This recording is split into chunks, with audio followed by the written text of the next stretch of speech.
Well, good evening, everyone. Welcome to iBUG Buzz, number 655. Tonight is October 14th, 2024. My name is Pete Lane from Florida, and I'll be hosting your conference tonight. For those of you who don't know, the iBUG Buzz is an open forum that we hold each Monday night. We talk about all things iOS, all of your iDevices, including your iPhone, your iPad, Apple Watch, and your Apple TV. We talk about peripheral hardware, including Braille devices, keyboards, speakers, headphones, and anything else that might come to mind. I want to welcome you all who are joining us tonight live on our Zoom conference platform, as well as to those who may be listening at a later date on our podcast recording. I want to thank Brad for joining me tonight. Brad is manning the controls, taking care of the muting and unmuting, doing the dirty work. I also want to thank Julie. She's admitting folks from the waiting room.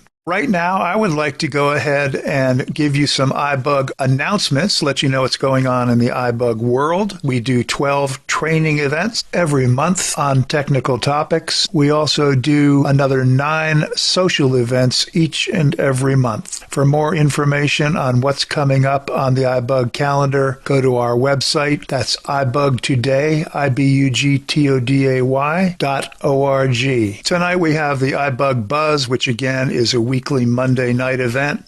It runs from 7 until 9 p.m. Central Time, and all times that I mention here are Central, and they're all available on this same Zoom link. We make it easy for you so you don't have to go to a different Zoom link each time. And at the halftime of tonight's program, right around 8 p.m. Central, we will hear our movie clues, and hopefully we will be able to guess the movie for our weekly virtual Friday night at the movies. That's always a lot of fun, and we invite all of you to come back on Friday night for our audio-described movie. Tomorrow, which is Tuesday, the 15th of October, from 5 until 6 p.m. Central Time, we've got Mac Buzz, which is another open forum call-in show for anyone with questions relating to the Mac. That's a lot of fun, so if you've got some questions on your Mac, come on in tomorrow at 5 p.m. Central. We'll have a lot of good people on there. Definitely a good learning situation. If you're wanting to learn the Mac, if you already know the Mac and you want to learn some more, or even for you advanced users, we're available tomorrow night. Coming up on Wednesday night from 7 until 8:30 p.m. Central Time, we've got Android Insights hosted by Ava and Hershey. Questions that you might have relating to any kind of Android device, and that includes your Amazon Alexa products. So join us then. That's Wednesday from 7 until 8:30 p.m. Central Time. Then coming up on Thursday, we've got a really fun program. It's our Trekkie Talk for Trekkies out there who want to learn about the Star Trek universe. On Thursday from 8 until 9:30 p.m. And the episodes we are focusing on this Thursday, Deep Space Nine, Season 2, Episodes 8 and 9. Go ahead and view them first and be ready to come on in and talk about them, or sit back and listen like a fly on the wall. And that's hosted by Jody and Kenny. It's a lot of fun for you Star Trekkies and techies. Again, Friday night we'll have our virtual night at the movies. The pre-movie activities begin at 7:15. We have a lot of music,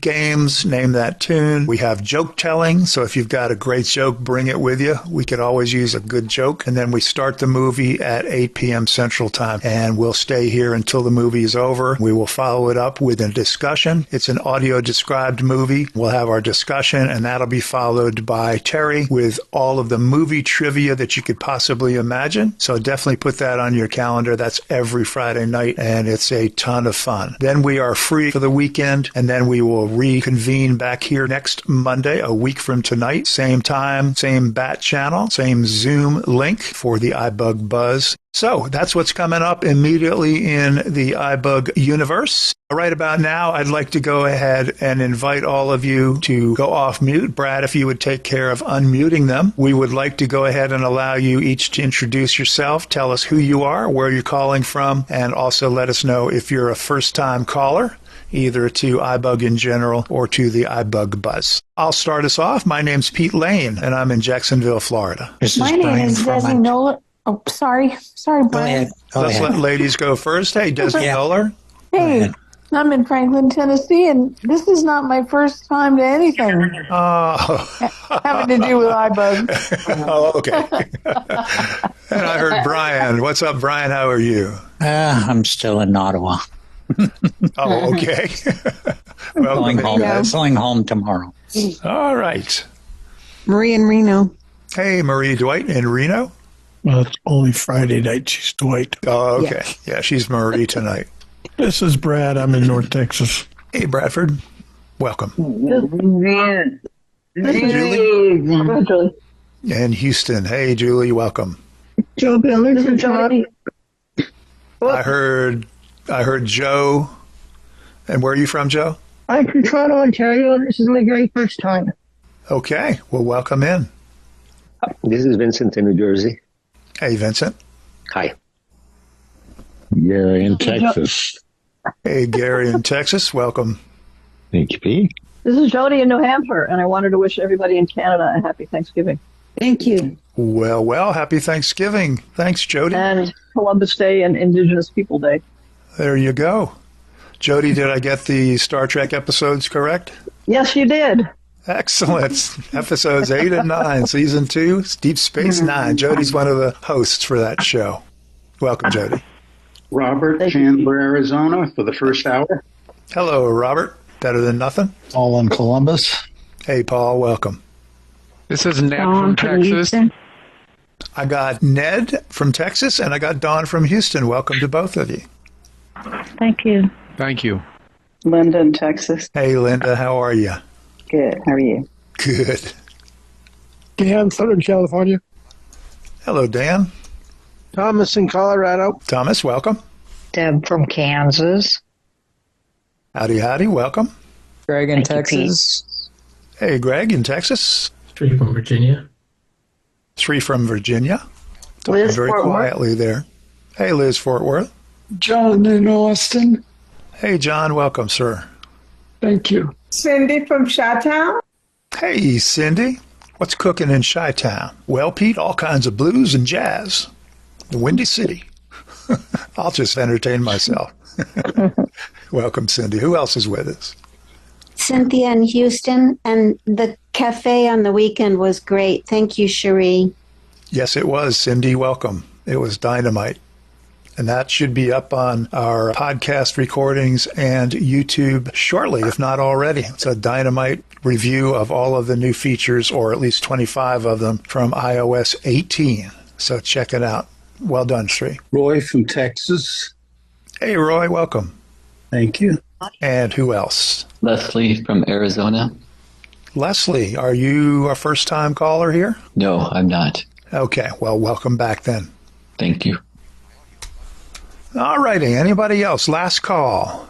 Okay, if you didn't take advantage of your opportunity to introduce yourself here, we'll give you another shot around the halftime, about an hour down the road. Well, with all of that said, let's go ahead and get started with the main event. We are here for any questions or issues relating to iOS, hardware, software, apps, anything. Who'd like to kick us off with the first question?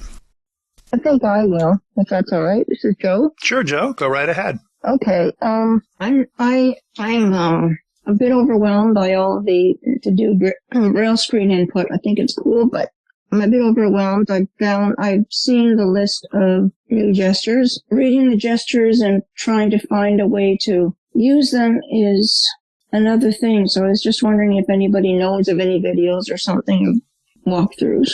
Okay. Is it specifically the braille gestures that you're asking about? Okay. Any resources that somebody might want to point Joe to for braille gestures, braille screen input? This is Sri. Yes, Sri. Herbie's going to do a demo on this on the next workshop. Oh, awesome. All right. Thank you. Also, Joe, if you're interested in general orientation to the iPhone, if you're a new user and you want to get started, okay. We do have a mentoring program for those who want to learn. There's a one-on-one mentoring program that iBUG offers. But, all right, Joe, good luck to you on your braille. Thank you. Okay, who else would like to ask a question? We're open. Anything.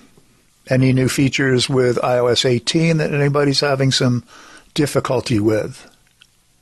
This is Paul. Hey, Paul, what do you got? I really have never used the iCloud feature to go into it and see what's there. And I figured out something that I probably should check out. Okay. So how do I get to my iCloud account? All right. Who'd like to point Paul to the iCloud? This is Desi. Yes, Desi. Well, Paul, you can go into settings and like the very top thing, I can't remember the exact wording, but it's got, because it used to say Apple ID, right, iCloud Plus and all that stuff. Now it says your name and your account. I think like Paul's account and then something like that. But anyway, if you double tap on that, and then you can go into iCloud and you can see what all the settings are and all the various things that you can do. You can set up an iCloud account. You can set up an iCloud email address. You can do any number of things in there, but I believe that's where you'll find them all. And if I have missed a step, I know there are people out there who will set us straight. I think you nailed it there, Desi. Go ahead. Yes, Paul. No, well, I actually have an email address set up for it. I just never got into it. So I just would go into that, open up that link, and then probably with the password. Yeah, I think that if you've set up your email account, probably that is what you would need to do, is just go ahead and but when you set up your iCloud, your main iCloud account, that's set up under your Apple ID, and so that goes under your Apple ID password. I don't remember having to set up a separate password for your iCloud email account. Most likely I did, but I don't remember doing that. But there are just a number of things that you can do in the iCloud. And one of the major things is iCloud storage. What is it, you guys? They give you 5 gigs, I think, to start with. But you can upgrade that very easily. It's amazing how easy Apple makes it for you to add more storage and pay just a little more money. Pretty cheap, though. Pretty inexpensive. It is really very cheap. I think I've got 50 gigs of storage, and I think I pay 99 cents a month for it. And you go up from there, but you can go all the way up to, is it a terabyte, I think, or maybe more? Oh, it's more than that, yeah. So you can get lots of storage. But anyway, yeah, iCloud's awesome. I use it all the time. You can look at iCloud backups, too, so you're backing up your data on your phone in the event there's a problem or you update to a new phone. Go ahead, Paul. Desi. Oh, go ahead. Paul, you were going to add I have stuff backed up to it. It's not like I haven't, done that. It was a security thing and make sure I didn't lose anything, but I just have never actually gone into it.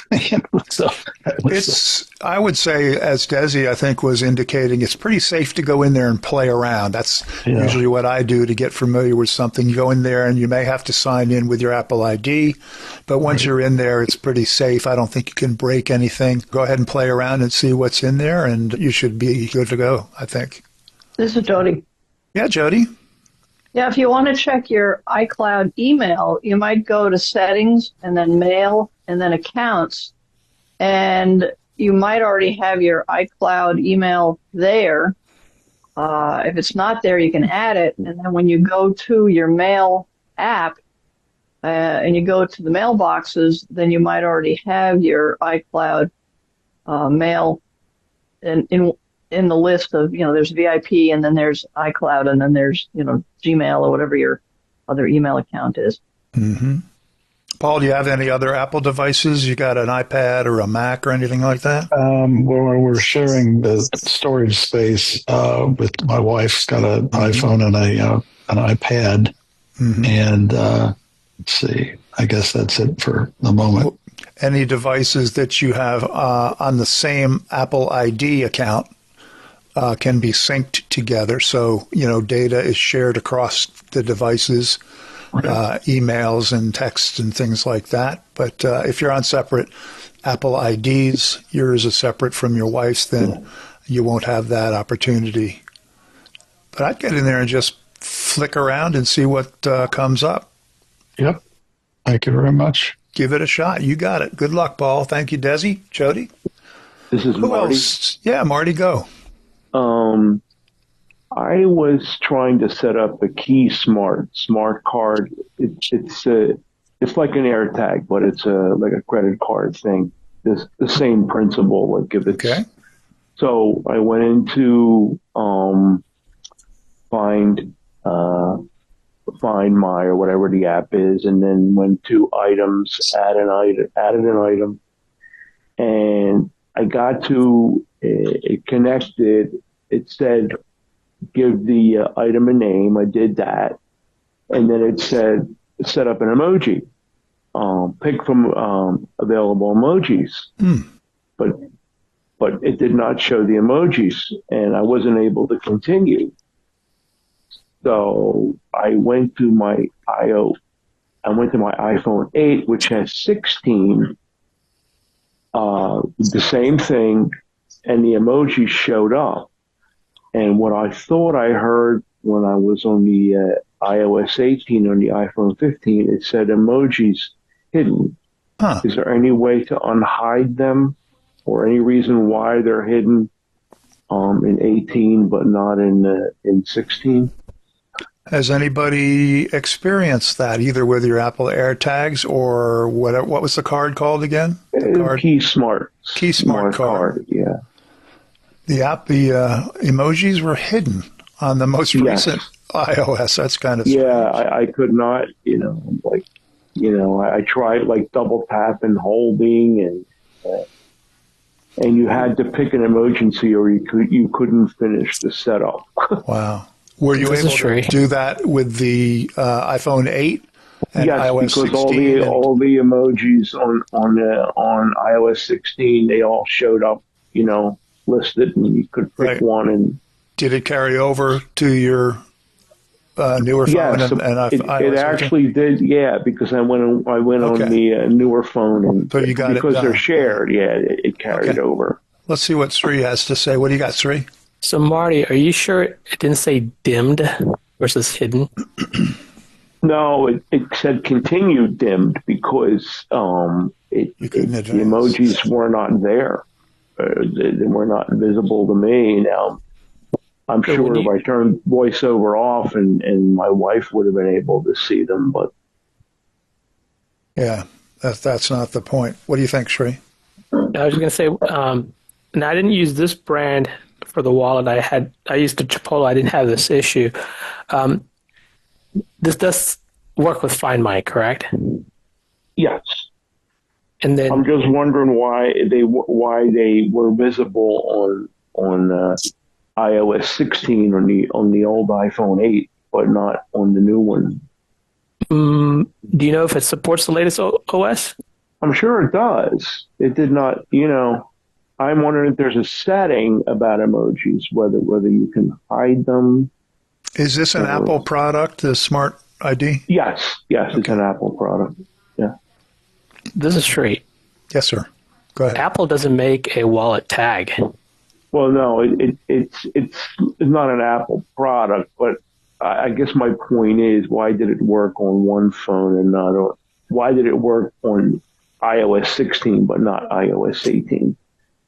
I think, like Sri's implying that it may not have been updated for the latest iOS. The developers may not have worked fast or hard enough to get it up to speed so it's compatible.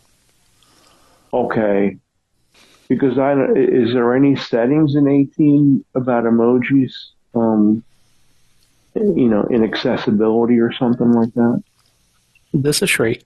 Go, Sri. I know when it comes to those emojis with the Find My, there's a list of emojis that you swipe left that you can pick from. I think there's like 15 or 12, somewhere around there. I remember that's what I had to choose for my wallet tag. I didn't have to go to a bunch of emojis to pick from. It's just like there was like 12 of them that you could pick from. Right. Now, were you doing this with 18 or with an older iOS? I mean, I did it with my 17, so. See, yeah, I like I said, with 16, they were all there, and I was able to pick continue and finish the setup. Yeah. Oh. Has anybody else seen the emojis while running iOS 18 and that type of scenario in the Find My app? Okay, Marty, let's give it some time. Maybe you'll be updated. You might want to shoot a quick message to the developers and just ask them. Yeah, okay. Yeah, worth a shot. Thanks. Otherwise, it may be a matter of time. Thanks for your question. Appreciate it. Thanks, Sri. Appreciate it. Right. Okay, Thanks, Sri. New topic. Who's got a question? Anything? This is Deb. Yes, Deb. I was just wondering if others have noticed in the native, I guess it's native, the news app, if after the update that is really strange the way that works now. Acting a little funky?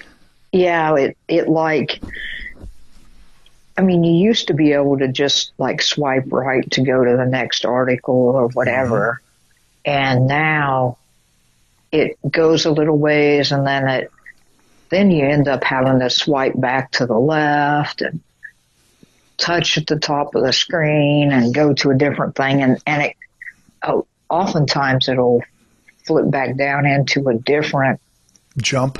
Yeah. Like things that have happened a long time ago. So you're getting a lot. This is Brad. Yes, Brad. Yeah, I've noticed something peculiar in it. I'll open it up and it's on the Today screen. And I'll swipe down through 7 or 8 articles. Maybe I'll read one. Maybe I'm just swiping through browsing. All of a sudden it circles back around and it's back at the top. And it like is in a, I don't know what you call it, but you swipe down, you're going through the same things, you get the same place, and it goes back to the top. Yeah, it's got something weird going on with it. So I noticed it started doing that after iOS 18 came out. I know iOS 18.1 is due out. I believe the rumor is on the 28th of October, so maybe they'll have it fixed in there. Yeah. Has anybody heard anything who's running a beta that there may have been some feedback like that? On a recent beta. Yeah, I think you're right, Bradford. Probably hopefully iOS 18.1. I have not played with the news app, so I can't comment. But Deb, sit tight and keep an eye out for 18.1. All right, thank you, Deb. Appreciate the question. Thank you, Brad. Who else has a question? Fresh topic. Don't be shy. This is Ed. Oh, go ahead, Desi. Thanks, Ed. Go, Desi. Ladies first. Hopefully this won't take too long, but yeah. I moved into a new apartment recently, and so my cousin came over, and she has an iPhone as well. We both have iPhones 15 Pro, and she took a video of my apartment so that I could send it to my family. And I found that I could send it to all of the people in my list that I was sending it to who had iPhones, but the people who got who have Android phones, it would give me a message that said the video was too long and did I want to send some clips of it? Well, I'm a totally blind person who is not well versed in sending clips of any video, so I didn't want to do that. And I was wondering, is there any way that I can send this video to those people? This is Brad. Yeah, Brad. Yeah, because most Android devices use standard SMS or MMS. You cannot send the same kind of attachments that you can do with iMessaging. So you might, if you've got that thing saved in, where is it? It's in the Photos app, I guess. You can try sending it as an email attachment. Okay. All right. And it may offer you the mail drop offer, which this is allows Shri. you to compress it. Yes, Shri. So, Izzy, I was going to ask you, if you try to send that text message to that person just not to a group, but just individually, and see if the text message shows up as an RCS. Because I believe you can send a larger video file if it's getting sent as an RCS. Okay, good thought. This is Thanks. Brad. What is RCS for my benefit? This is Brad. Yes, Brad. I can't remember what it stands for, but it's a system that Android is using, and I've already read articles about it. Most carriers are not supporting RCS yet. I have T-Mobile, and it does seem to be supporting it on some people, but not. It depends on who's. Okay, I have T-Mobile, but an I show when somebody Android is using RCS, but I only know of one Android user that I communicate with who it identifies that I'm communicating with somebody through RCS. An article I read said most carriers aren't. I believe I'm not sure. I believe my friend on the other end is T-Mobile also, so that's probably why I'm seeing that he's RCS. And it reacts a lot like when somebody is using iMessage. It says, buddy is typing. It shows me when he's read the message, things like that. But RCS has not been widely implemented, so don't count on it. I can't remember what RCS stands for. You can probably look it up. Yes, sir. This is John. It's Rich Communication Services. Rich Communication Services. You thinking, Sri, that it only works to an individual recipient, or think she might get it to the group? That I'm not sure. I know when I did my demo, I was able to see Hershey's text message going as RCS, and so that's how I was able to send some things to him. Okay. John, what do you have? I think also, I don't know if this affects it, but I think there's also different file formats too, that there's MP4, but I thought there was one that there was a format that iOS had that was it had to do with it was a high resolution format, but it was also for efficiency that Android may not recognize. So I think in your settings, you can set it for, I thought it was something like best available or something like that. So if it goes to an Android device, then it would also recognize that, because I thought that, I might be wrong, but I just thought I'd just throw that out there just in case. So where would that setting be for Desi to look best available? In the Photos app? I thought it was somewhere there, when you go under, but the share sheet, maybe she gets an option to pop up. I thought it might be under settings and photos, but I don't mind being wrong. I thought I heard it somewhere. That's something to look at. Go ahead, Sri. I think it's in the camera app. Yeah, I thought it was. Sorry. Yeah, I think. Okay. You go ahead, John. The camera app. Yeah, no, I was just agreeing with Sri. Yeah. All right, Desi, you've got some things to look at there. I'd go for maybe see if there's a best available option in the camera app. Everybody. And that might do it for you. Good luck. Report back if you can think of it next week and see how it went. Thank you all. Sri, Brad, John, thank you very much. Jody? Ed was up next, Jody, unless you've got to add to that. No, I just wanted to add to it. I wonder if you go to settings and messages, if you can check something that says allow RCS. Don't recall seeing it, but it's maybe worth a look. Real quick, Sri, and then we're gone. And the RCS, that setting is in settings itself for messages. So you can turn on and off. There you go. Okay. Ed, what do you have for us, sir? Yeah, I tried to send an email this morning, and so I went to Compose. I have a keyboard, so I clicked over to Compose, hit enter, it went to 2. I tried to enter the first letter of an address, and it wouldn't accept it. Just didn't take anything. Went over to result. There was no result, of course. Went past into beyond content, and it started clicking with my right arrow, and it started clicking through a keyboard, and I can't figure out now. It sounds like I've clicked into another keyboard or something, but I can't figure out how to get out of that or how to get back to a normal email situation. Any suggestions? So you usually get it to give you results with just the first letter. So yeah, that's nothing. Nothing's changed there. Have you done anything to update your phone, new iOS, or anything new that might account for it? Well, I went 18 like a week and a half ago. Okay, this isn't the first time that you've seen No, of course not. No, probably no. Right. No. All right. Anybody have any thoughts for Ed?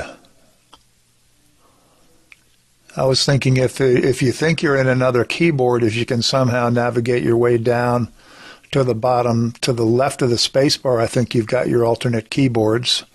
Maybe you could tap on that. I'm not sure how you do it on your keyboard, but if you're in another keyboard, a slide to type or whatever the other keyboard possibilities might be, that would maybe get you out of that, give you an opportunity to get back to your standard. Anyone else have any thoughts on why Ed is not able to get his results, the projected results from his recipients on his to field?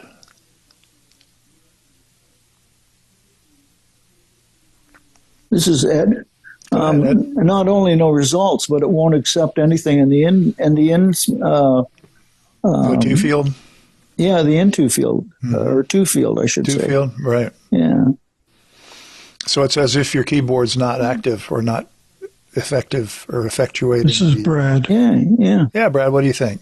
When you're on the to field, you might try VO spacebar to make sure you activate that field. Mm-hmm. Put your insertion point squarely into the to field. Well, you may have your focus on it, but unless you do VO spacebar, it's not selected to recognize text input.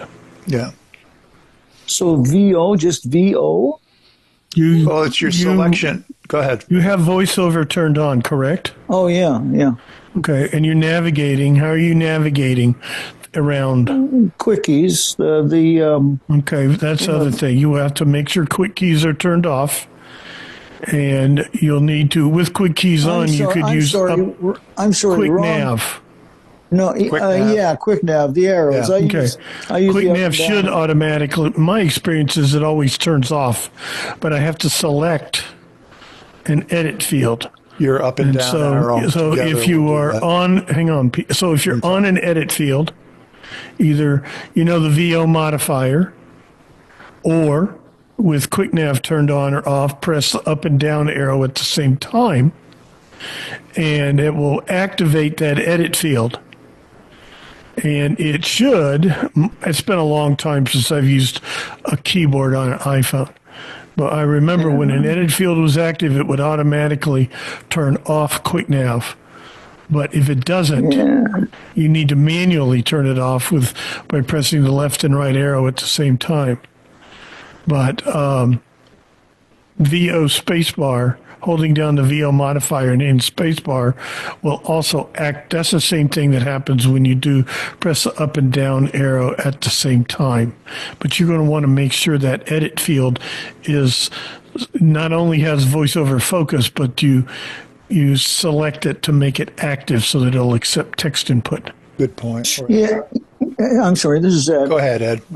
It's your up and down arrow. That's just like a double tap. Yes, same thing. It's the VO modifier and spacebar does the same thing if you're using a keyboard. So I hit that, and it shows in like 2, so it must be activating it. But then when I hit the first letter, it doesn't accept it. So you're saying if I hit the left and right arrow together, that should clear that? Well, just because your VO focus is on it doesn't mean it's like if you are swiping left and right with your finger, right, and you land on a text edit field. Your voiceover focus may be on it, but you have to double tap on it. Okay, and with the keyboard, you can either use if quick nav is on, you hit it the up and down arrow at the same time. And that should select the item, or VO modifier, hold it down, and hit the space bar. Does the same thing. And like I said, it's been a while since I've done this. I doubt it's changed. When an edit field is active, QuickNav automatically turned off. I'm assuming it still does that. If it doesn't, you may have to manually turn it off by pressing the left and right arrow at the same time. This is Chris. Yes, Chris. And when that happens, if you touch your screen, if you touch your phone or iPad, is there a keyboard on screen or no? I don't think so. Right. Oh, so it should, if there is, it should say keyboard visible, right? Right. This is Chris. Yeah, this has happened to me. It's been happening for a while now. I have a Bluetooth keyboard, a Logitech, something or other, and I don't know why it happens. It won't input anything. I don't know why. So I have to just either use, turn it off and use the on-screen keyboard. And then the next time I get back into an edit field, whether it's the same app or a different app, then it works. It's like it alternates. One time it doesn't work. One time it works. One time it doesn't work. One time it works. I don't know why. This is Ed. Yeah. Is that just since 18? This is Chris. No, I'm still on iOS 17. Okay. Well, that's exactly what the problem is that I'm having, Chris. So thank you. I didn't think I was going crazy, but I didn't. Ed, just to reiterate Brad's point, be sure that you're in the text field. You're hearing the to field, right? You're hearing that you're on it. Yeah. Yes. Then I would try, if you have QuickNav activated, just do your up and down arrow keys together at the same time. That's like you're double tapping. And then you should hear VoiceOver say, I'm hoping you'll hear VoiceOver say insertion point at start, insertion point. Should say now editing. This is Chris. Yeah, Chris. Field now editing. Yeah, it's exactly what it says, but the keyboard just does not respond. Still not responding. Okay. Robert. Then we're coming up empty. Okay. Robert? Thank you. Yeah, Robert, thank you, Chris. One more comment, Robert? Yeah, all right. I haven't used the keyboard much with my iPhone, but I just got one. What is the VO modifier key? Brad, you want to follow through with that? Sure. VO modifier is the key you have to hold down in order for you to input VoiceOver commands. By default, I can't remember on an iPhone, you go to keyboard and set it. It's either Control Option or Caps Lock, and I can't remember what the default is on an iPhone. This is Control Option. Good. Yeah, Control Option. Excuse me. Go ahead, John. Oh, I was just going to agree with what he said. Control Option is the default, but you can set both. So in my case, I set both because or both. And you do that on an iPhone? You can set both? Yeah, on an iPhone or an iPad, you can do one or both. Okay. And I just wanted a side note. So regarding, because we were talking about QuickNav, I think Ed should also just be aware that you can customize your verbosity. So it could be sounds or speech, or it's good to have the speech so you know you have the verbal feedback, because otherwise you're listening for those different tones to make sure that the difference between QuickNav on or off. All right. Thank you, John. This is Ed. Yeah, final word, Ed. Yeah, I do have those on, John. Thank you very much. And okay. I understand the left and right key together to turn the VO on and off, and the automatic for the Logitech, I think, is the caps key for turning that on. Okay. QuickNav. We'll let you figure all that out. Good luck to you, Ed. Thank you, Chris Bradford. Thank you, John. And Thank Robert you as well. Everybody. All right. Who's got a fresh question, new topic? We're cooking. I feel it. Don't you all feel it? This is Liz. Yes, Liz. I don't know if I'm going to explain this real well, but when I have like an app open on the home screen, and then I slide down with one finger to check my notifications, because I've heard a bunch of, or felt vibration on my phone to know I have new notifications. Mm-hmm. When I click on one, it'll start reading what was open before I went to notifications. Like if I had Bard open, it will start reading the name of the book and stuff. If I have email open, it'll start reading the next email. but I'm on the notification screen. It'll tell me the time on the notification screen, and then it'll go back to whatever was open before I opened the notification screen. Okay. Who's got a solution for Liz, how to get to the notifications? I have a feeling she knows how, but it's just not getting there. Well, the only thing I've done that makes it not do that is to minimize what I have open so that it's just the regular page. Mm-hmm. And then in other slide words, down you close the app and then you're back to your home screen and then your notifications appear? But the notifications are there even when it's not reading me the notifications. And I am on the notification screen. So you hear VoiceOver announce that notifications are open, the notification center is open. Right. And it'll tell me what time it is from the notification screen.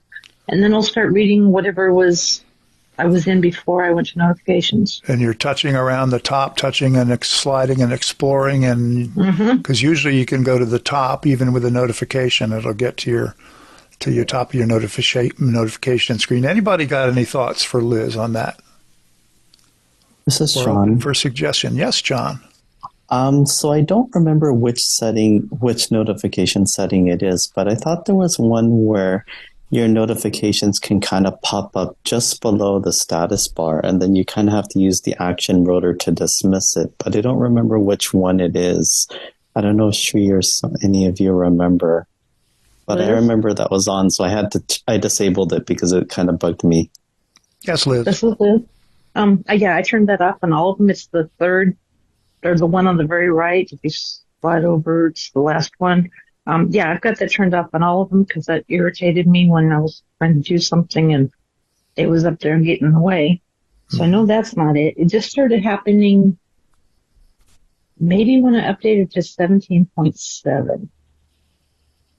That might have been when it started happening. But it irritates me because I used to be able to just go into notifications, listen to the X messages real quick and go back to what I was doing.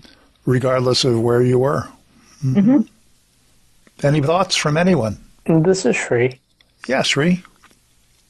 I'm trying to figure out, I've never heard the clock when I do notification. It just lines on the first notification. The clock sounds like you're in the status bar again. You sure you've activated the notification center? Yeah, because sometimes it'll give the date and you just flick right and it'll give the time and then you flick right and it'll go to notifications. When you're not, it gives like the network you're on and how much. Just from the status bar. Right. Right. This is Marty. On notifications. Hey, Marty. I usually, when I get the notifications, I know they're in the upper right because sometimes I want to check the battery status and there's a notification there. So all I do is just swipe up and dismiss it. And, everything's normal. I think eventually it would go away. But I think we're coming up. This is Sri. Yeah, Sri. So I just tried it, and the only way I got the time to say it is I actually touched the status bar, then swiped. Mm-hmm. No, I don't have to be in the status bar to do that. It'll give me the time, the date, and the notifications all within whenever my finger's in the middle of the phone.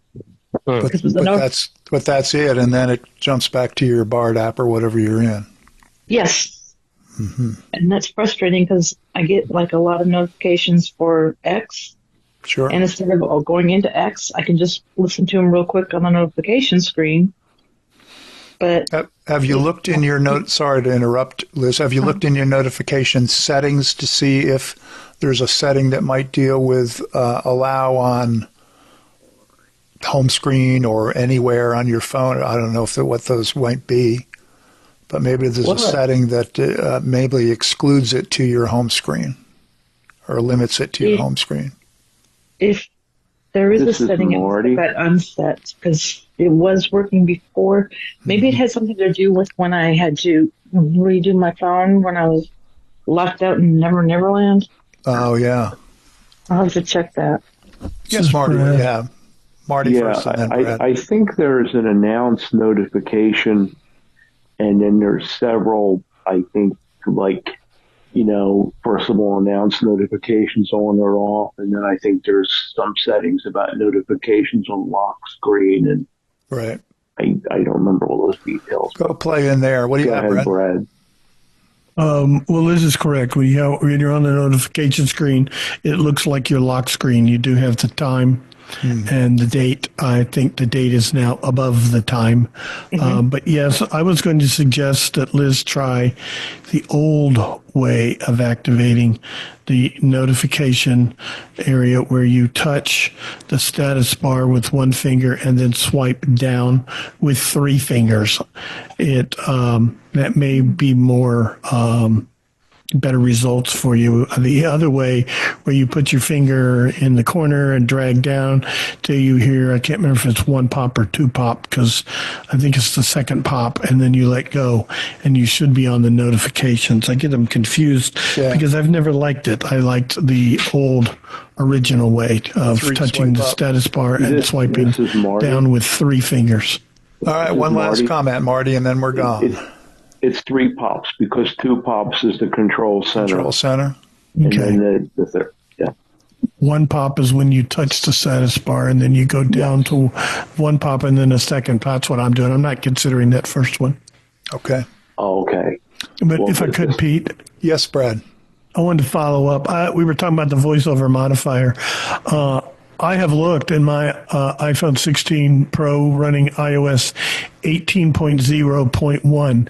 You get the option of using either Control Option or Caps Lock for your VO modifier. There is not an option on the iPhone that allows you to use either, like on the Mac. So you have to choose one or the other. So you can go it's under voiceover and then under typing. So you can find that setting in there, or just test it and see which one. I don't know which one is by default. I have mine set for Control Option. I do not remember what the default is. So probably Control Option, because that's the one that's the first one listed. Caps Lock is second. It's below it. So if you like I said, it's been a long time. If you select Caps Lock, that's your sole modifier. You can't use either. Correct. It's one or the other. It's not like it is on the Mac where it allows you to. Right. It's either one, the other, or either. Yeah. You don't get that option on iOS. There you go, Robert. You were asking about the modifier keys. Those are keys you use before another key. Like if you're not activating Quick Nav on your keyboard, this is Brad. Then you can not use before another key. You hold the key down while doing the other key. Exactly. So if you want to flick to the right, you would do your Control Option keys, the lower left two keys, and then hit your right arrow, and you would navigate like a right flick. Left arrow would navigate like a left flick, and so on. Those are why we call them modifiers. This is Marie. Yeah, Marie. Could we quickly ask our new participant how she heard about iBUG and what devices they use? We can do that right now. Joe, how did you find out about iBUG, and which Apple devices are you using? I'm on a bunch of tech groups on Facebook, and I saw it on one of those first. Good. Somebody posted it. Good. Okay. And are you using an iPhone? Yeah. Yes. I use an iPhone. I've used computer. And then John's been... Okay. iPad or Mac computer? No? An iPhone mini. Good. iPhone 13 mini. Well, there you go. Thank you for joining us again, Joe. And thanks, Marie. All righty. How we doing on time? I've got 7:56 Central Time, so we've got a couple of minutes. One quick question should get us toward the top of the hour when we're going to take a break and see who's here for our movie clues. Who has a question for us? Yeah, Joe. I have a question. Shoot. Can anyone answer a question? Anyone can. Okay. Okay, so you don't have a question at this point then? No, I don't. Okay, you're just wondering about general procedure. Gotcha. Yeah. Who else might have a question? Yes, John. This is more of an amendment. So I just went under voiceover and typing, and under the modifier, there are 3 options actually. So there's VO, caps lock, or if you choose all, then you get to use both. Okay. Because I'm on iOS 18 and I have a Logitech keyboard, and I'm able to use both. Like, it doesn't have to be either or. So I just wanted to make that distinction just because of how convenient it is. All right. And where were you finding that? General under voiceover. So Under voiceover and typing. Okay. All right. Well, we will definitely pursue that offline if we have no other questions. We can squeeze in one quickie. Who's got a quick question for us? This is Sri. Yes, Sri.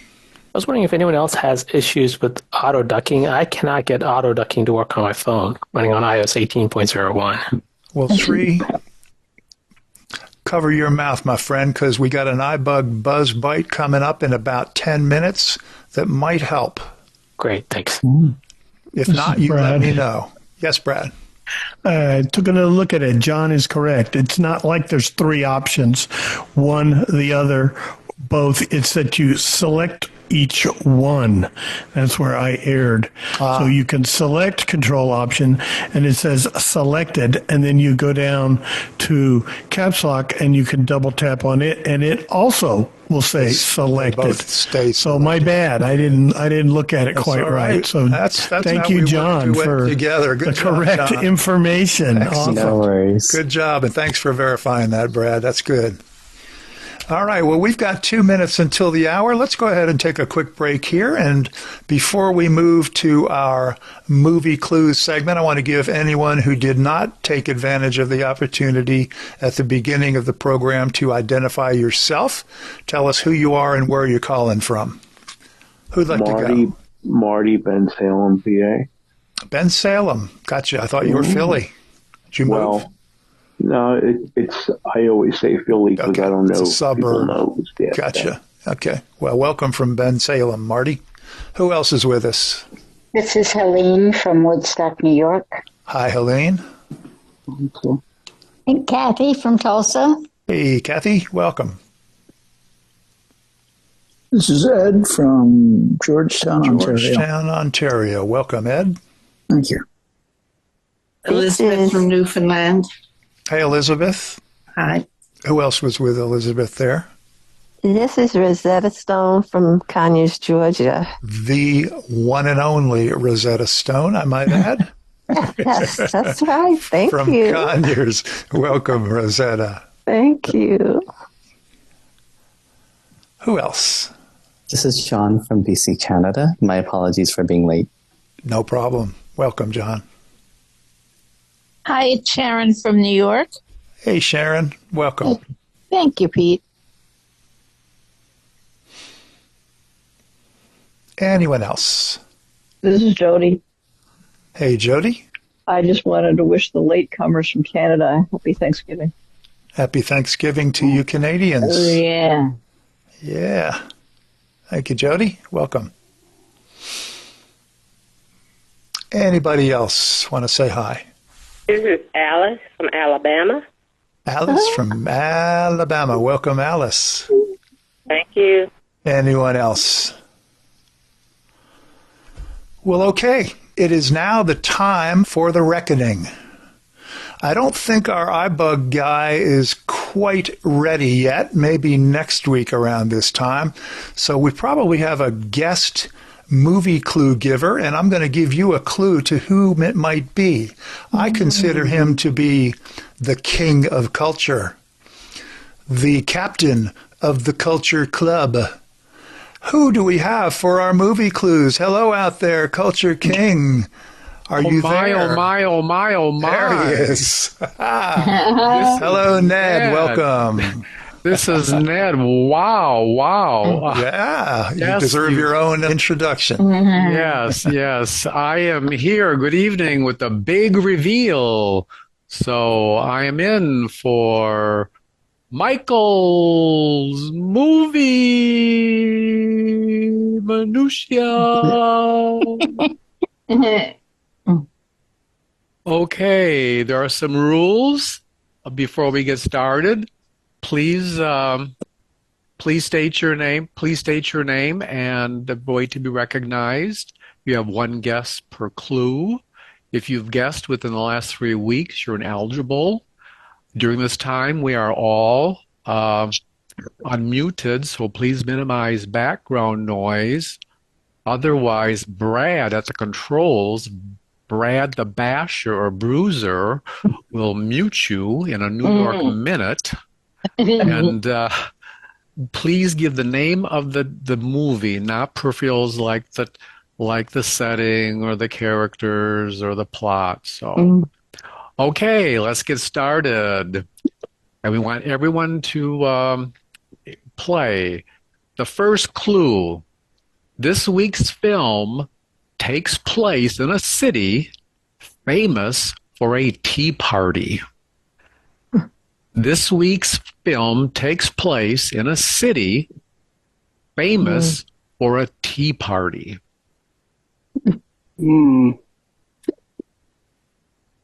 Chris. Yes, Chris. Good Will Hunting. What is that again, Chris? The wrong answer. Good Will Hunting. Maybe not. Well,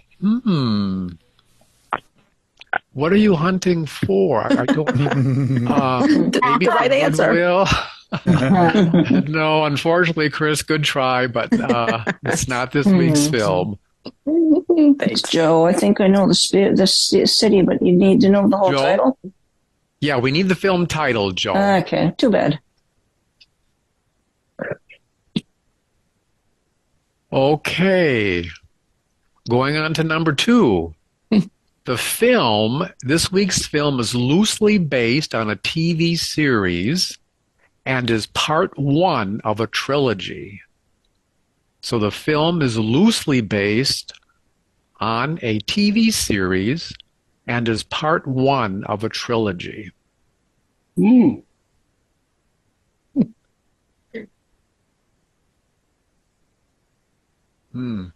This is Jody. Yes, Jody. Spencer. Let me think. Ding dong. Ding. Listen, no. That's good guess, but not right, Jody. Careful with those dings. I know. Going to mislead us. Right. This is Marty. Yeah, Marty. Yes, Marty. Lord of the Rings. Lord of the Rings. Well, not exactly. This is Helene. Helene. The Hobbit. The Hobbit. The Hobbit. The Hobbit. No. The Hobbit of what? No. No.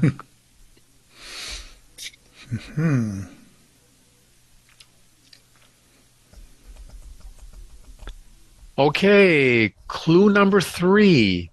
The main character struggles with obsessive compulsive disorder.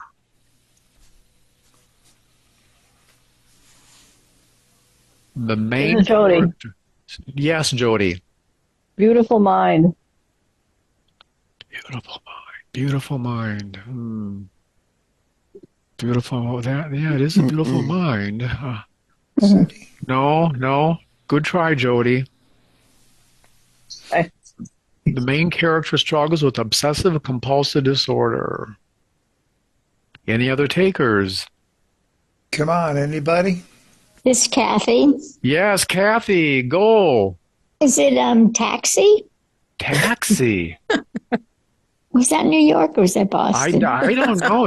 I don't know if Taxi's in a city where there's a tea party. I don't know. We could be getting confused there. No. Never mind. Good try.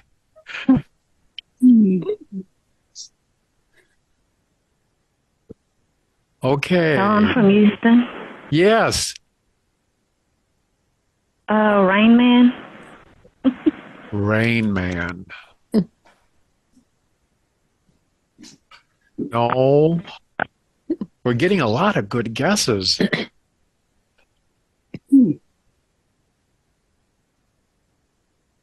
Okay, the next clue. I think we're on clue number 4.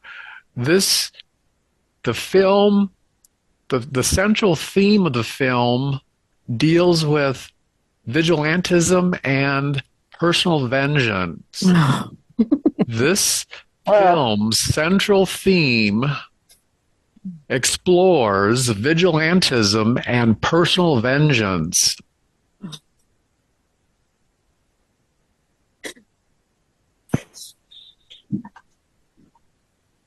This is Shri. Yes, Shri. Death Wish. Death Wish. Oh.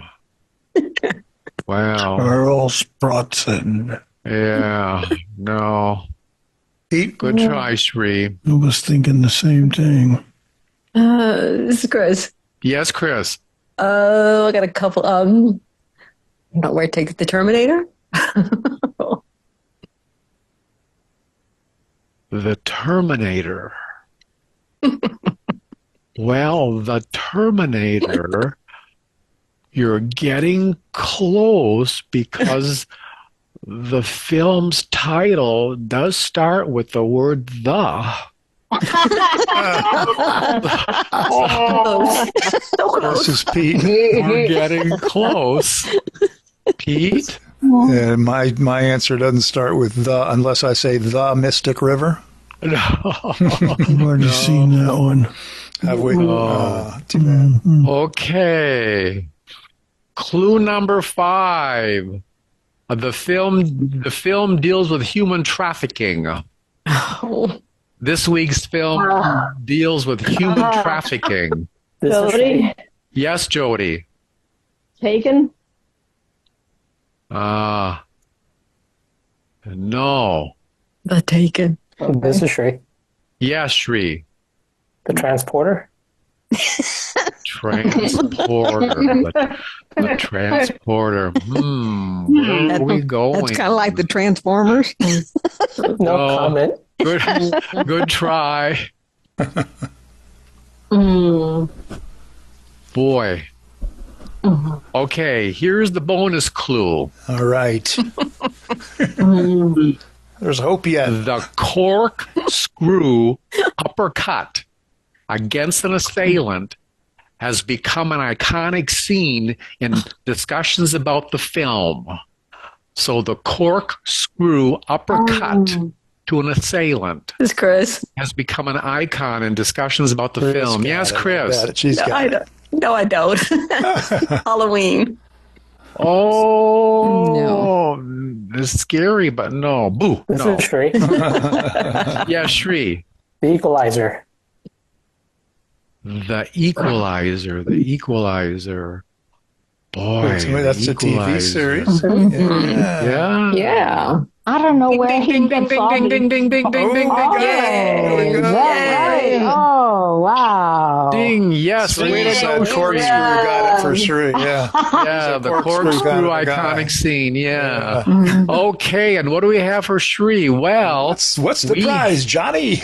Well, we have an iBUG colors, of course, as always. We have a tattoo for your upper back. It's a good movie. With the word SMERT. S-M-E-R-T. SMERT means death in Russian, and it's the same tattoo worn by Teddy in the film. So you get an upper back tattoo. Way to go, Shri. Another one. Shri. And you'll be famous then. Yeah, You're now wearing your garage. You're barred for 3 weeks now, Shri. Yes. So I'll just take the victory. Shri, when did you connect it? What got it for you? Well, I just recently saw the Equalizer, and I remember the corkscrew. Okay. Who's in the TV show? What's her Okay, name? yes, I'm sorry. I got to give you information. The Equalizer 2014, rated R, 2 hours and 12 minutes, stars Denzel Washington, Martin Showcase, Cleo,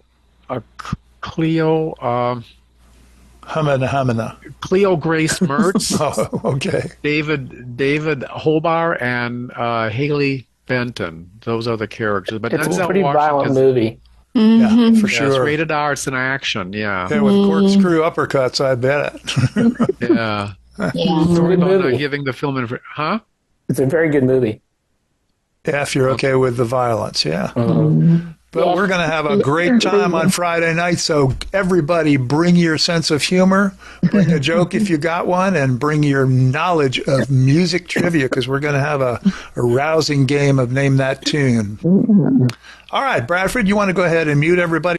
All right, Ned, thank you so much for filling in for the iBUG guy. Ned, you did a great job. The king of culture.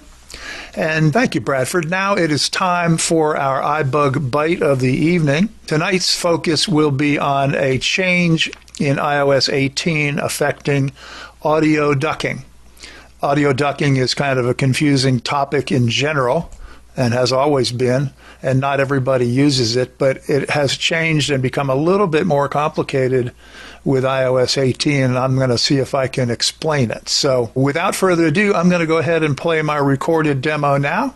If everybody's ready, we'll count it down. 1, 2, 3. One of the items in iOS 18 that has changed has been audio ducking. For those of you who may not be familiar with the concept of audio ducking lowers the volume level of your background audio. Your background audio may be music, a YouTube video, a podcast, or some other audio source that you may be listening to on your phone. Audio ducking affords you an opportunity to hear your voiceover a little bit better over that background audio. Previously, we had two simple settings for audio ducking: off and on.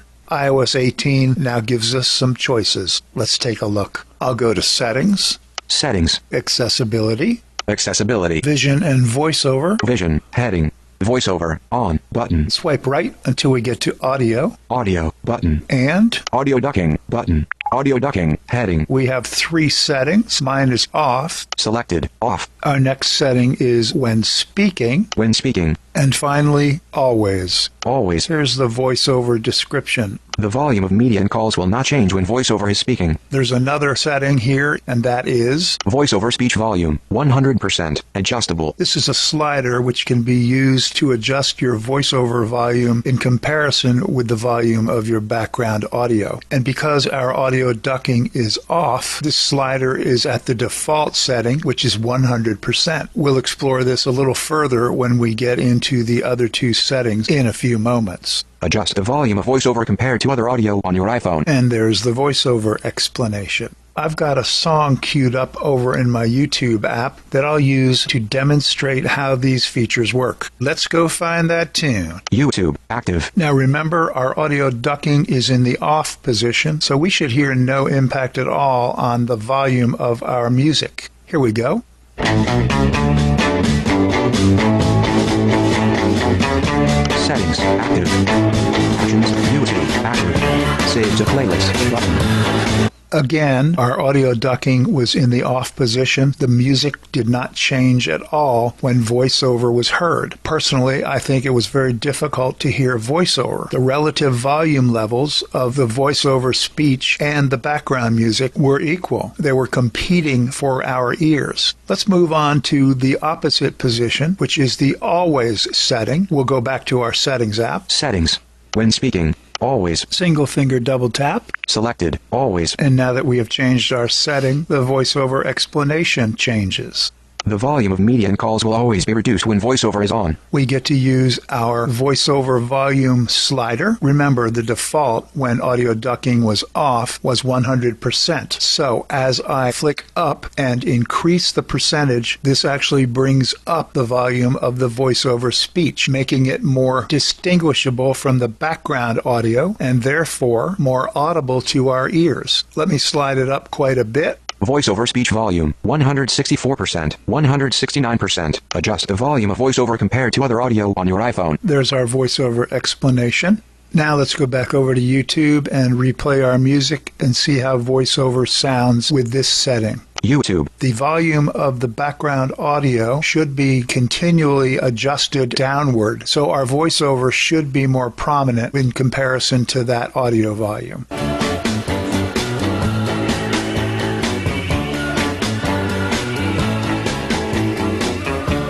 Report button. Save to playlist button. Clip button. Download button. I think that was very clear. The music was at a noticeably lower volume, and the voiceover was considerably louder and therefore easier to hear. So let's move on to our final setting, when speaking. Settings. When speaking. One finger double tap. Selected. When speaking. The volume of the background audio should duck down to a lower volume only during the time when voiceover is actually speaking. The volume of media and calls will be reduced when voiceover is speaking. And there's our voiceover explanation. Let's go back over to YouTube and our music, and we'll leave our slider volume at the same setting, 169%. YouTube.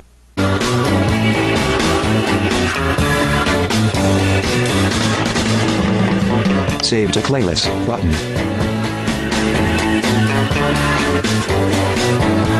Report button. If you listen clearly, you will hear the volume of the music drop down just as voiceover starts speaking and for a split second following the point at which voiceover stops talking. Let's listen again. Listen for voiceover and how the background music ducks down under it and then rises back up after voiceover is done. Comments 197. Heading. Selected. All. Button. 335K views 7 years ago. Ellipsis. More. The Beatles. Twist and Shout.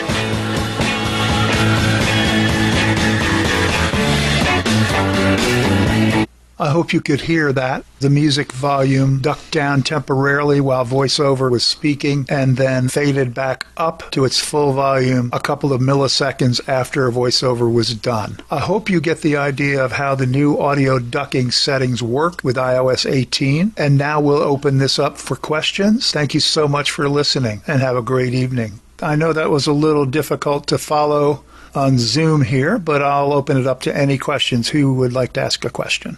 It's Joe. Yeah, Joe. Yeah, I don't really see the difference between when speaking and always.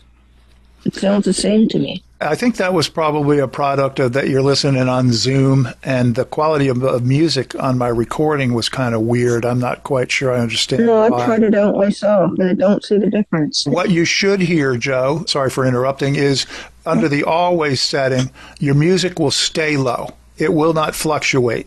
With the when speaking setting, it will duck down only when voiceover starts. Oh, okay, got you. And then it'll rise back up. If you flick once and voiceover says next, you'll hear it duck down for a split second, and then about a half a second after it's done, it will rise back up to its original sound.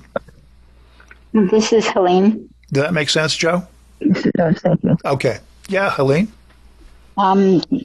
This is the first bite that I've ever heard that I totally absorbed, and I was able to say, I'm going to, when I do 18, do the when speaking. Mm-hmm. Because I thought that was really cool. It was just whenever the words came, it went down, low, and then it went back.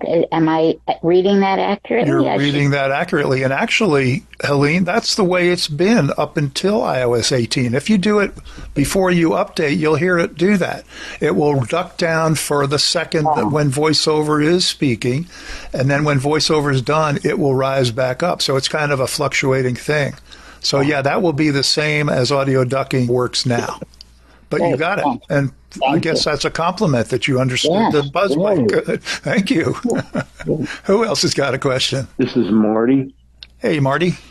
When you had it in the speech mode, what was voiceover? And when you raised it, was 169% the max, or could you have gone higher? You can go all the way to 199, And that's the max. And just to clarify what that percentage is, 100 is the default. So when I had it off, that stays at 100%. You can't adjust the slider. Right, That essentially, I guess, theoretically means that voiceover and the other background audio volumes are equal. But you can then, as you raise the percentage, voiceover kind of gets louder and louder. So the separation and the prominence of voiceover is greater and greater. And you can go all the way to 199. So this is Marty. So if you're in speaking mode and you don't change the voiceover percentage, so it would then really be equal. It would kind of be like it would have stayed. If that's what you had it at, or initially was 100%, it would stay there. Okay. So if you want it to separate itself and voiceover to become more prominent, louder compared to the background, you would raise it up and then find out where you're comfortable. You might only need it to go to 120% or 130 or 40% in order for voiceover to be loud enough over the volume of the background music to satisfy your hearing. I just wanted to use a pretty high percentage to make it a little clearer on the demo. Yeah. Okay, thanks. Sure. Sri, you got a question? Yeah, go ahead. Yeah. Mine, I cannot get this to work. Okay. I even went and did a reset of my network setting or system settings, and it still doesn't work. And you're going to the right place, which is under voiceover settings, down under audio, and then down to audio ducking. I did exactly what you did on your demo. Nothing happens. This is John. And you're adjusting the slider percentage upward, and you still can't hear the difference between the voiceover doesn't get any louder as you do that. No. Okay, John, what do you think? Well, I remember seeing on the AppleVis website that there might be a bug where it may not work the way it's supposed to for everyone. Did they happen to point out what might be the reason, or what? I didn't notice a reason, but they just said, there were situations where people would adjust the audio ducking and it wouldn't change. Because I know Sri and I are using the same phone, right? Sri 16. Oh, you didn't upgrade to the 16 Pro. But it doesn't. This is Sri. Go ahead. It doesn't work on my 12 Pro Max, and it doesn't work on my 15 Pro Max. This is Brad. Yeah, Brad. I tried it on my 16 Pro, and it worked essentially identical to what you did. When it was at, what was the first setting? Off, right? Yeah. It showed voiceover was at 100%. When I switched it to always, and at the new one, my voiceover speech went to 175. And I played with it like you did in the demo, and I went down. It went by fives. I went down to 165. Somehow yours is on a odd number. It got to the odd number. Yeah, well, if you take it all the way to 0 and then go back up, it'll be back on fives. Yeah. But I noticed yours was going 164, 169, so it's moving by fives. Still fives. But anyway, mine did just like yours did in the demo. I played the same track, but I called it up from Apple Music, and it worked just like it did in your demo. And when it was on while speaking, well, that's like in the old way that it worked. That was on, and it would, drop down, and then a second or so after voiceover, it rise. The volume would rise back up. Right. So I don't know why. And I'm on 18.0.1. So yeah, me too. So, Sri, I don't know, unless what John says is the answer.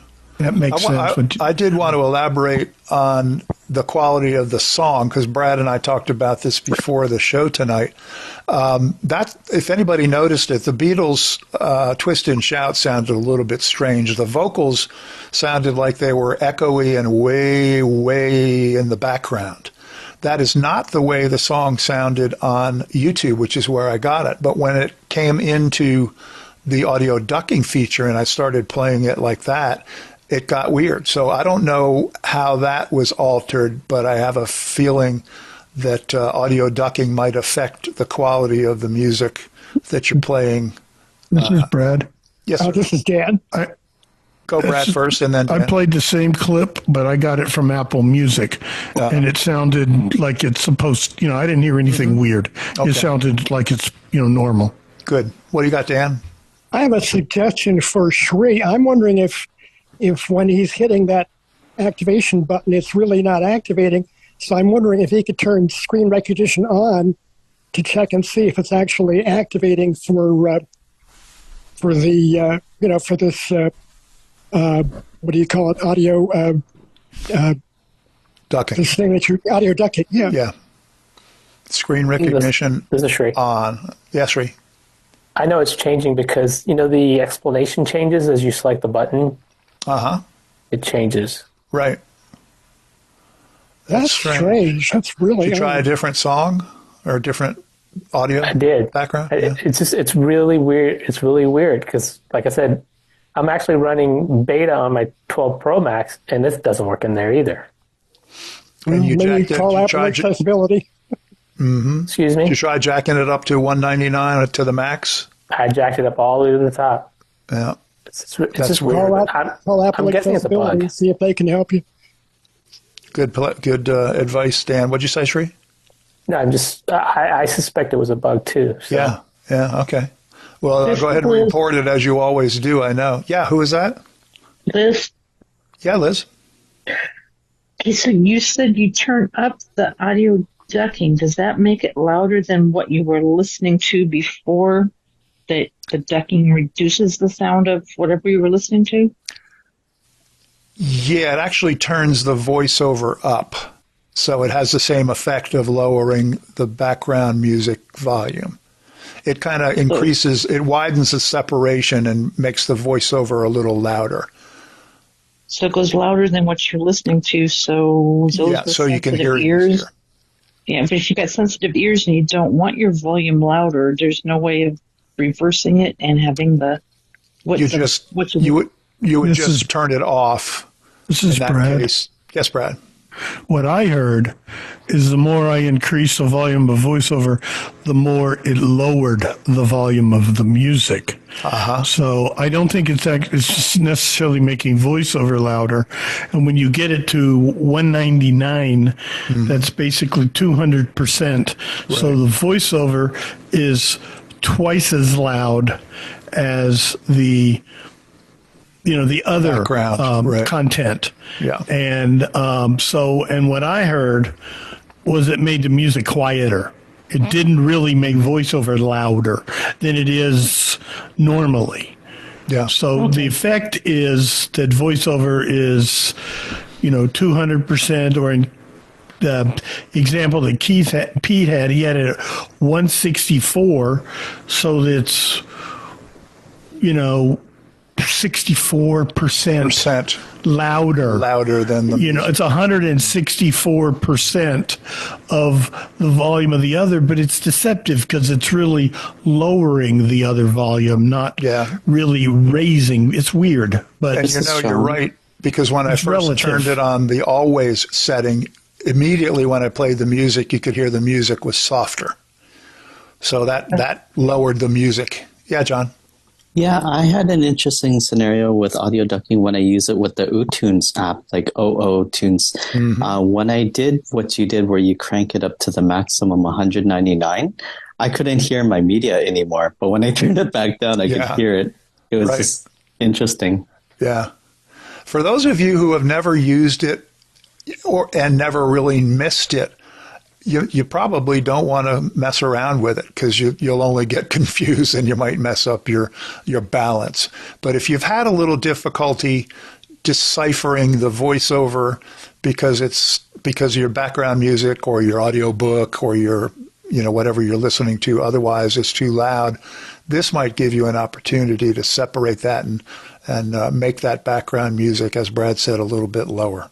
So just thought I'd cover it. I know we talked about it a couple of times here on the Buzz, and the new settings are throwing everybody for a loop. Any other questions? Last questions on the demo? Well, okay. We can get back to our regularly scheduled program. Who's got a question on any topic? We've got about a half an hour left. This is Thomas in Colorado. Go, Thomas. Yeah, so Years ago, there was a setting, I believe it was in the privacy settings of the iPhone, that would allow you to forego the CAPTCHA things on the screen. Does anybody know how to get into that or where that setting might be to forego the CAPTCHA on the screen? This is John. Yes, John. I actually found out about this from the mini buzz that I think when you open up settings and you tap on your name, like your profile, you go to sign in security. I think it's somewhere towards the bottom. And I think it's called like auto verification or something like that. I think you're right, John. And I think I did a buzz bite on that about a year ago. But a memory is a terrible thing to waste. Yes, Thomas. Thank you so much. I will go and look for that. I was looking for it yesterday, so I appreciate the info. I would have thought it would be under Safari, but I think John's right. It's under your profile in that top settings up there at the top. Right. Chris? All right. Thank you, John. Is Chris? Yes, Chris. I think that's under, is it security and passwords maybe? And it's the last item in that one. Okay. Sounds good. It's one other one underneath the Apple ID thing. I think it's security and passwords maybe. Okay. Great. Check that one out, Thomas. Thank you, Chris. All right. Fresh questions. Sharon? Yeah, Sharon. Hi. So I just recently updated. I'm not to 18. I think I'm like still behind. I'm in 17, whatever the latest is. Mm-hmm. And I have I have low vision, so I don't always have voiceover on all the time. But when I have Siri read my text to me, I'll say read my new text, and she, before the update, she'd always read it and then say, "Would you like to reply?" And now she doesn't say it, and I've looked and I noticed the words are on the screen, which really doesn't help me too much. So, and I don't even know if there's a button to say yes or no. I just ignore it, and I have to go in and tell her to send a text to that person. But I wonder if there's some button somewhere that, that I need to turn on and off, that where she will automatically say to me, "Would you like to reply?" like she did before. This is Brad. Yeah, Brad. Yes.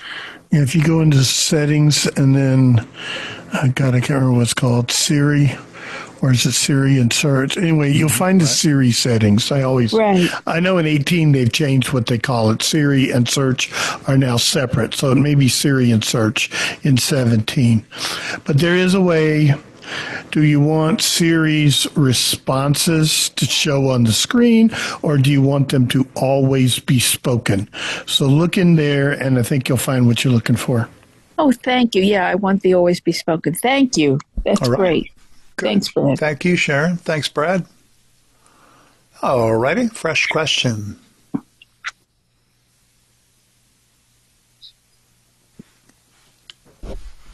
This is Thomas in Colorado. Yes, Thomas. I did find that setting, and it was turned off, so I do appreciate it. Thank you so much. You remember specifically where it was? It was under security account and security, and I clicked on that, and then I swiped over, and with the far right, it said, verify captions on websites, and it was turned off, so I turned it on. Great. Don't say it again, because we'll give Chris a big head. Thank you so much. I appreciate the information. Back to us, Thomas, and thanks. Good job, Chris. All right. Who's got a fresh question for us? This is Marty. Go, Marty. Can you pair more than one watch to a phone? Or, like, if I keep my old watch and get my new one, I guess my other option is I could pair my old watch to my old phone. Yes, Brad. Yeah, go ahead. Go, Brad. Yes, you can pair more than one watch to a phone, but you cannot pair a watch to more than one phone. Mm-hmm. No, I wouldn't do that. I would pair maybe the old watch to the old phone, but you can pair both watches to your new phone, and they both would be like they wouldn't conflict with each other at all. I don't think so. I think they're just paired with that phone. Mm-hmm. This is Sean. Jonathan, then Sri. I think he's right that because when you go in the watch app, like there should be an option to choose which watch you want. So if you do have more than one, then I don't see why there would be a conflict there. Okay. Sri? You can definitely do it because I have all my phones paired. The only caveat you can't do is if you have a cell service watch, you can only have one cell service watch connected or active. The cell service can only be active on one watch. Well, my old watch is not cell service, just the new should be one. fine. Well, but, okay. Yeah. Right. We have a consensus. Good job, guys. Thanks, Reed, to John and Brad, and thank you, Marty. All right, moving right along. Who's got another question for us? This is Dan about the last subject.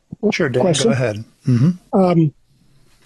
I don't have a watch, but I have the watch app on my phone. If I delete the watch app and I get a watch later on, can I re-download the watch app?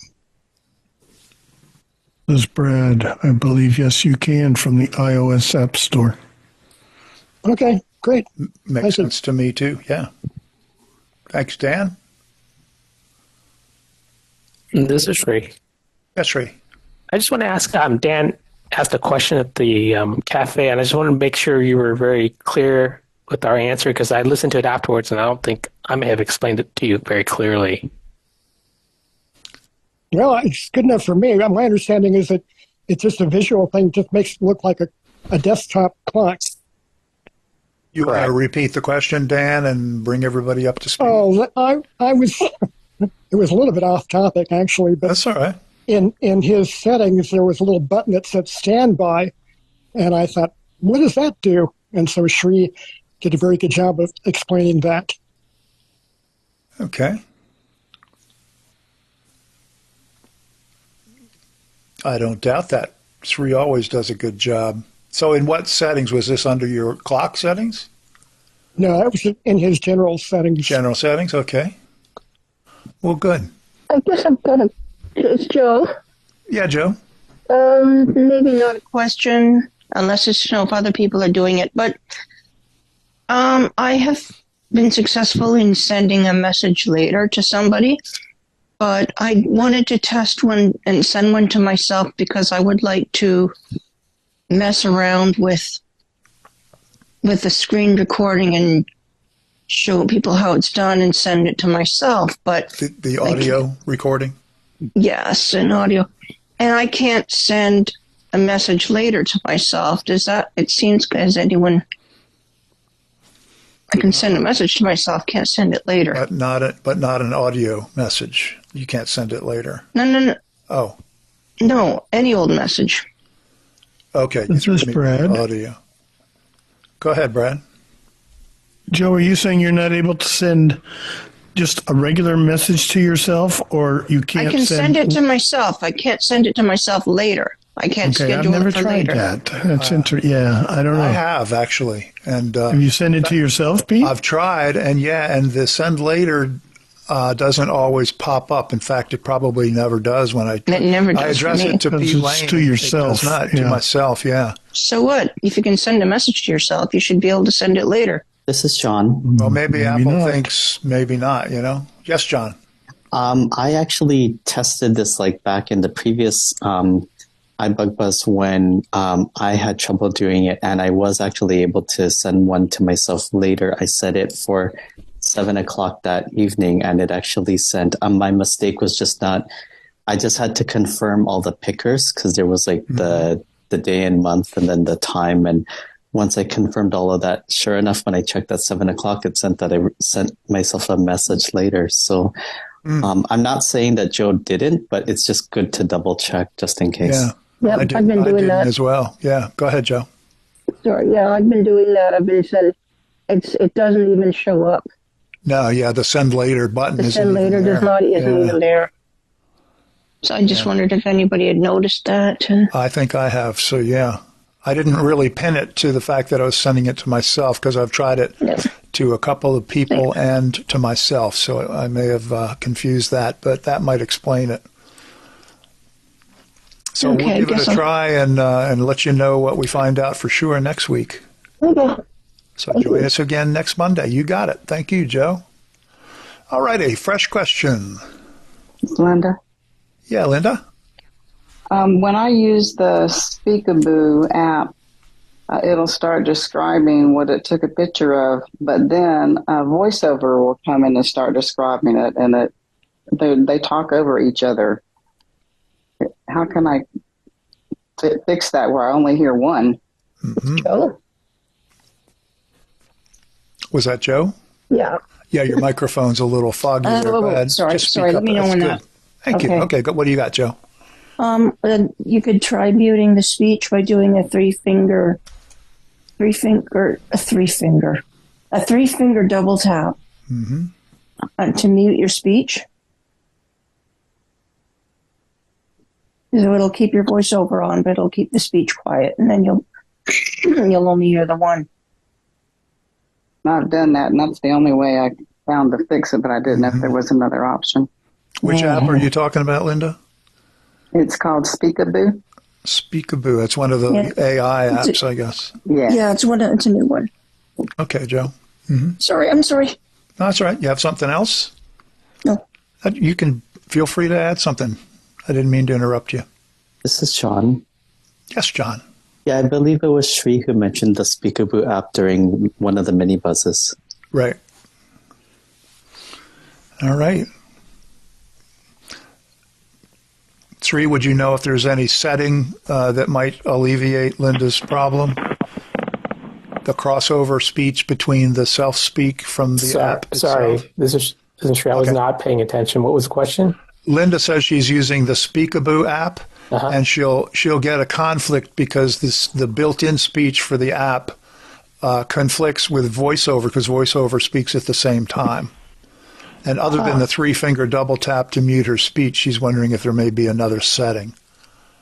I'll have to take a look at it. Sorry. Okay. Didn't know if you knew off the top of your head. All right, Linda. Well, you've got the three-finger double tap at your disposal anyway. Oh, it's Joe. Yes, Joe. I did think of a question. I have noticed the same issue with Voice Vista, and if I want to change settings, it's impossible for me to do that because the voice is giving me directions and stuff like that I don't need because I'm trying to change settings or look at settings. Right. So I know that it wasn't a problem with Soundscape. I'm not sure how to deal with it with Voice Vista. Yeah, might happen in any self-voicing app, but apparently not Voice Vista. This is Jody. Yeah, Jody. Yeah, Joe, it's just my personal opinion, but you might want to try Soundscape Community, which is the newest Soundscape. And I personally think it works a lot better than Voice Vista. I think Voice Vista was the first one that came out, but it's kind of stripped compared to all of the new features. And yeah, I've tried it. Oh, okay. Okay. Great. Linda, I think we're out of suggestions. Doesn't look like anybody's had that issue. Helene. Yes, Helene. Yeah, I also use the Speakaboo app, and I really like it. And I do know what Linda's speaking about. But I was so impressed with the fact that the voice was so different than VoiceOver that my ear went automatically to that new little voice. And it was just easy to tune out. It's almost like listening to, it's almost like listening to two radios on a beach day. And that's tough to do. So that you hear the one that you really wanted to listen to. Right. So that's how that voice was so different on the Speakable that I thought, oh, that is so cool, and I automatically and it did such a good job. You were able to focus on it. Yes. Yeah, that's not always easy to do when you have multiple things talking. This is Chris. Chris? I don't use the Speakable app, but Linda, maybe if you turned off, I don't know, described images or text images or something like that on the rotor, maybe VoiceOver wouldn't do that.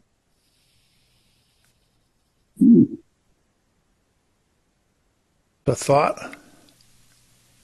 Play around with that, Linda. I'll give that a try. Yeah. Thank you. Okay. Thank you, Chris. This is Terry. Yes, Terry. Going back to something Sri said, I've had 2 cellular watches. Okay. Did we lose you, Terry, or were you? I didn't know if you were finished. Can anybody hear me? Yep. Okay.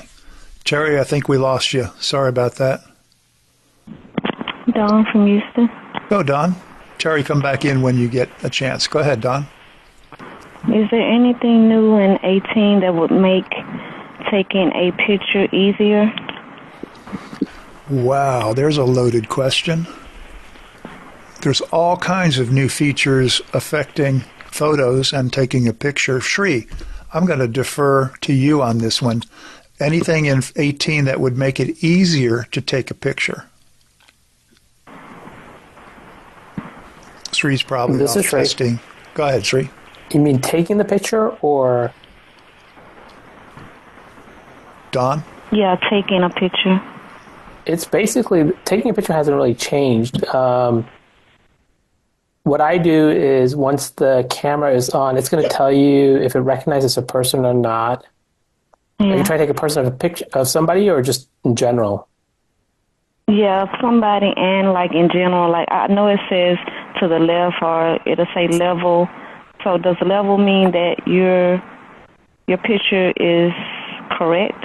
Yeah, level means the camera is positioned at, at the level, like straight level, so it's going to come straight. And then what I do is to take a picture, I use the volume up or volume down to take a picture. Okay. Yeah, once it tells me that the picture is level and it recognizes a person, I just press the volume up or volume down. Right.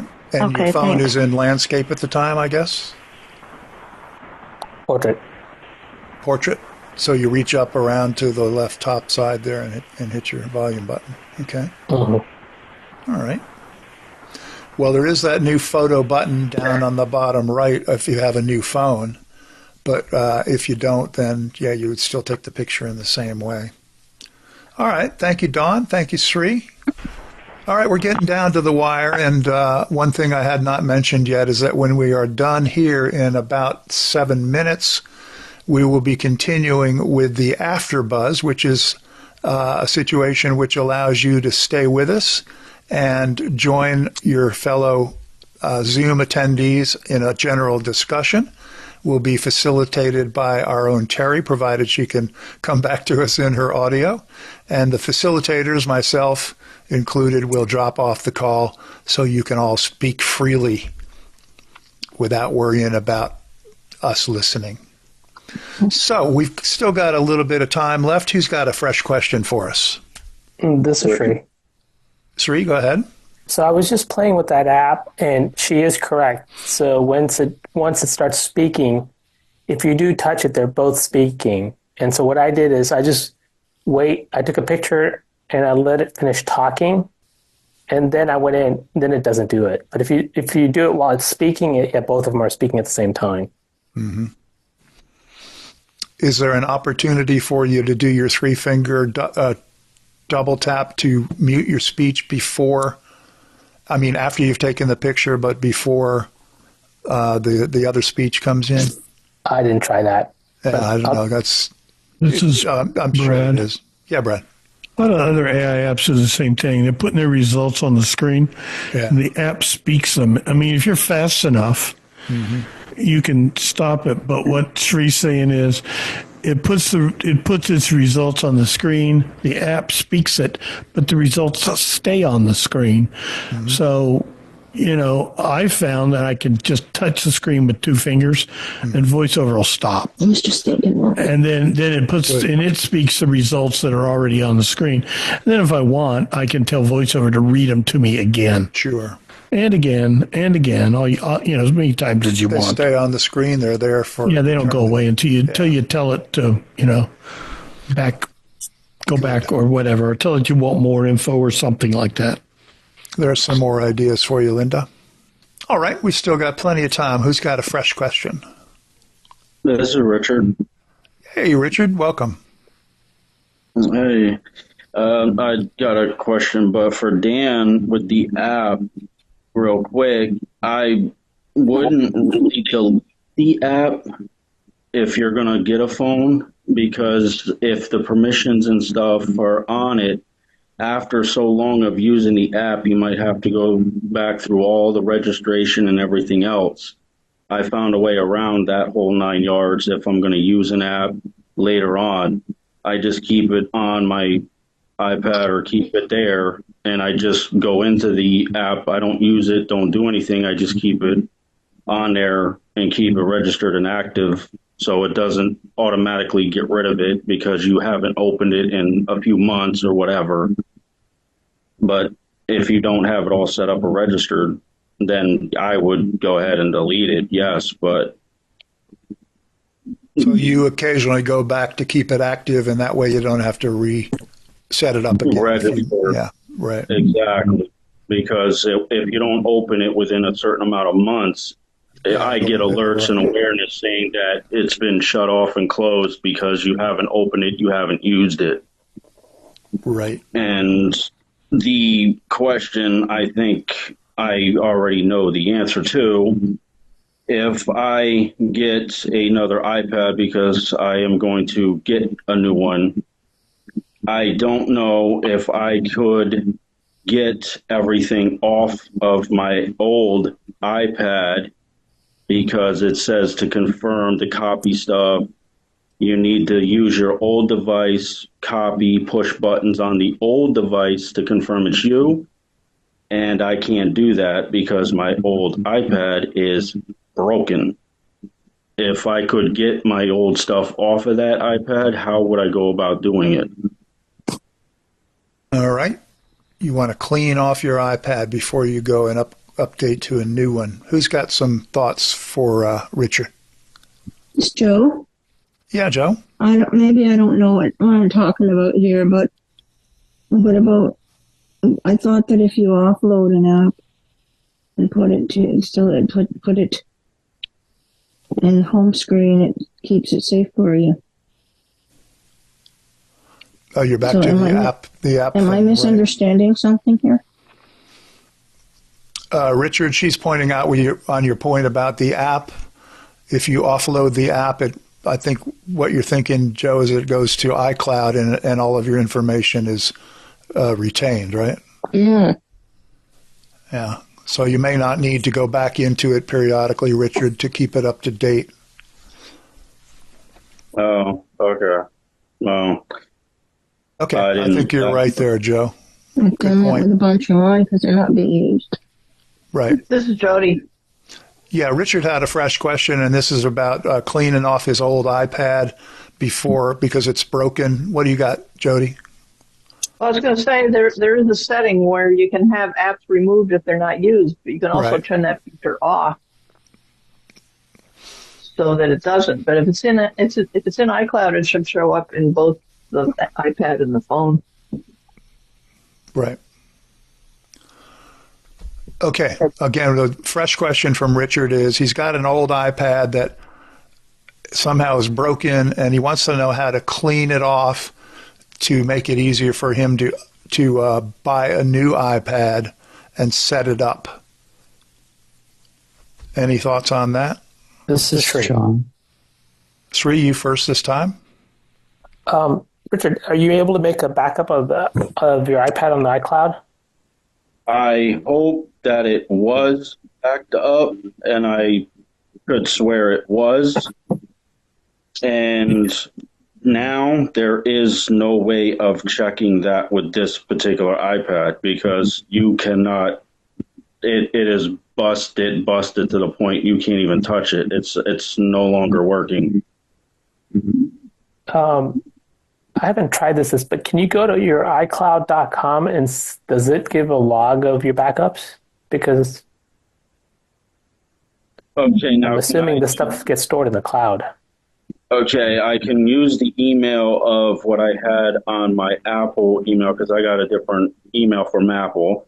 So if I use my email from Apple, can I use that email on any device and check that out? Mm-hmm.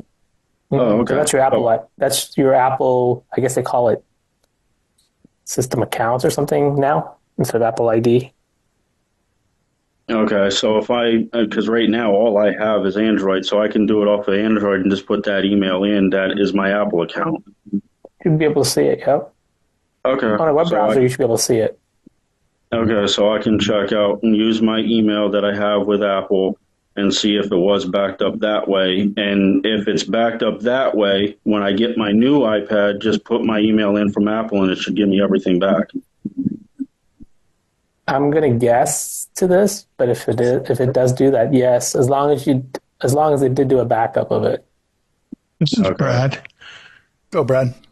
Well, I'm thinking the iPad's messed up, and it doesn't matter what you see when you look online. Either it made a backup or it didn't, and it probably made one at one point. So I would think when you get a new one, you turn it on, it's going to ask you how do you want to set it up, and when you sign into your iCloud account, an option is going to be to set it up from an iCloud backup. Then it's going to show you a list of iCloud backups, and obviously the most recent one will be shown, as well as perhaps some subsequent ones.